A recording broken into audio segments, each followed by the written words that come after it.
And tell me why you decided to run for District 47.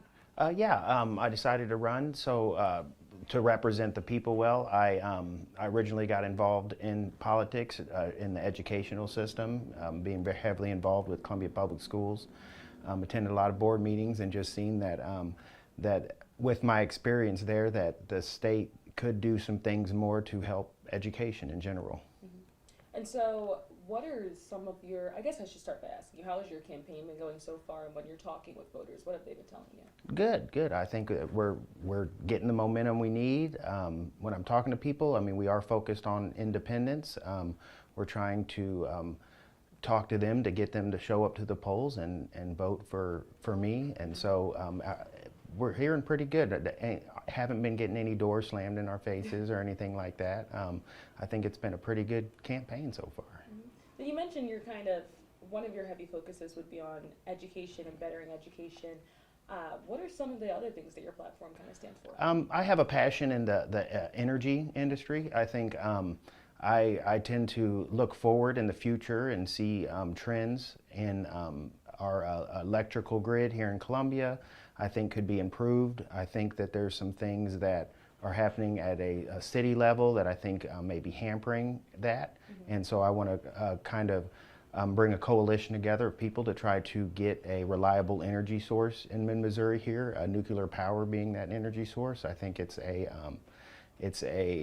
like kind of a meet in the middle when it comes to burning coal and having wind and solar, which I think is good. I think we need to get off of burning coal. I think we need to focus in the meantime more on natural gas, solar and wind. I think solar and wind are good, but it's just not reliable here in mid-Missouri. So if we had a real sustainable energy source, I think we could bring business here in Missouri, especially in mid-Missouri.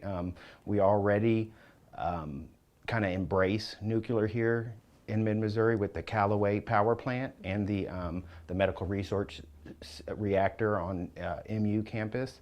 And so I think we could bring some business here when it comes to data centers. I think that data centers are going to be very important here in the future.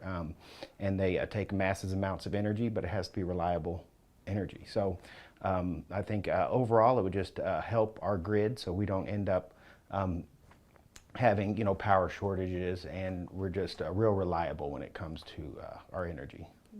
And as far as Columbia goes, I know some people have been a little bit concerned about crime, recent crime. Yes. Have you been seeing that as an issue, and what things do you think could be done to address that?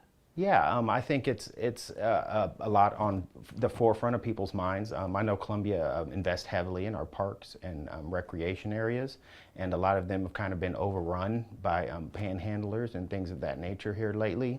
I've heard a lot of stories about people on paths and nudity and showering in public areas and things like that. And so really, just focusing on supporting our police, getting, of course, creating a atmosphere and an environment to help retain police officers here in Columbia. I know one of the things that I hear a lot about is the pension issue that we have here, and that we need to shore that up so we can get the best of the best here, and they stay for a long time and really just be integrated in our community. Do you think that there needs to be any more accountability from maybe the city council or the mayor or any city leaders at all? Yeah, I think I have heard that the mayor and doesn't necessarily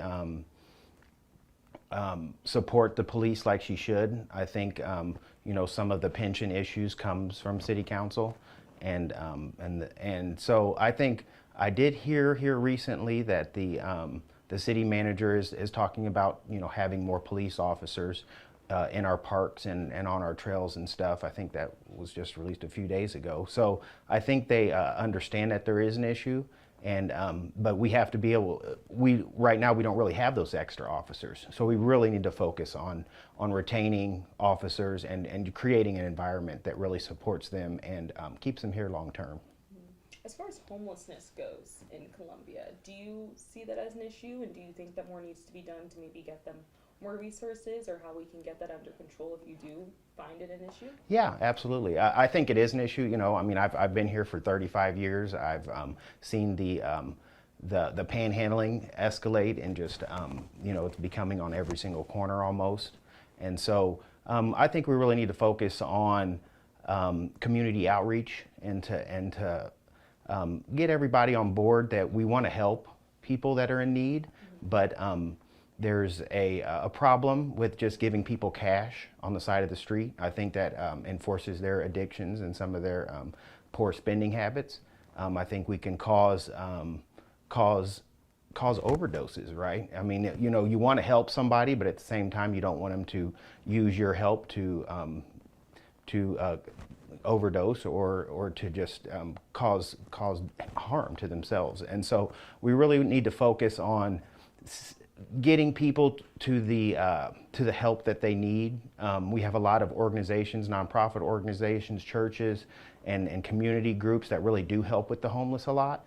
And I think we need to focus on steering them to those facilities that will help with mental illnesses, that will help with addiction problems, and then also help with finding somebody a place to live if that's what they need. So, you know, and there is different types of homelessness issues and panhandling issues. I think there's chronic panhandling, and I think there are people that are situationally, you know, in between houses or have left abusive relationships or fell behind on their bills for whatever reason, lost job or whatever, and end up homeless. But there are a lot of organizations that really do help well here in Columbia with that. And that's why I think Columbia is a great community when it comes to wanting to help people in need. So just got to steer them in the right direction and make sure that we're not incentivizing people standing on the corners trying to ask people for money, and even going to harassing people for money, or just leaving our community, you know, really